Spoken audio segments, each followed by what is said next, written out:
అంటే ఈ స్టోరీ తీసుకొని చాలా ఆఫీసుల చుట్టూ తిరిగారంట. అవును. సో ఆ రోజుల గురించి అంటే హౌస్ దోస్ డేస్?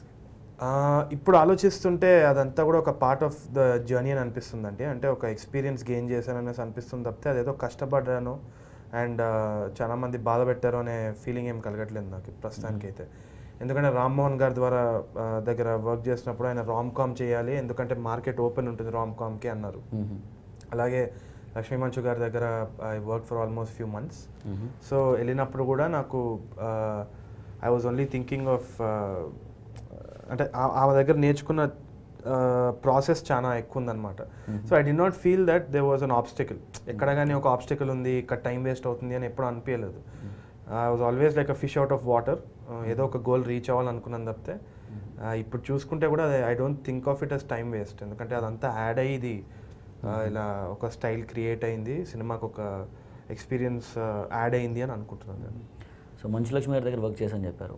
అంటే ఇండస్ట్రీలో టాక్ ఉందంటే కొనిదెల నిహారిక గారిని హీరోయిన్గా మంచు లక్ష్మి గారు ప్రొడ్యూస్ చేస్తారు అని చెప్పి ఈ మూవీ తర్వాత కొన్ని రీజన్స్ వల్ల ఆగిపోయిందని చెప్పి. Is that right? అంటే లక్ష్మీ మంచు గారిది నాకు తెలిసి I think she love the script. So first time చెప్పినప్పుడు కూడా she was very emotional about it.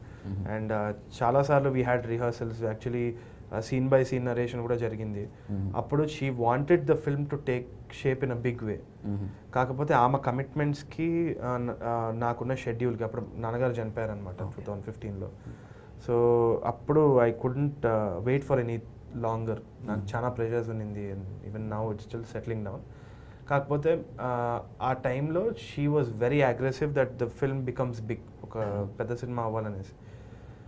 So అప్పుడు నిహారిక కొనిడెల గారిని ఇంకా ఆల్సో నాగశౌర్య గారిని అప్రోచ్ చేయడం జరిగింది. కానీ వాళ్ళకి చెప్పినప్పుడు although they like the story, they were committed to other films.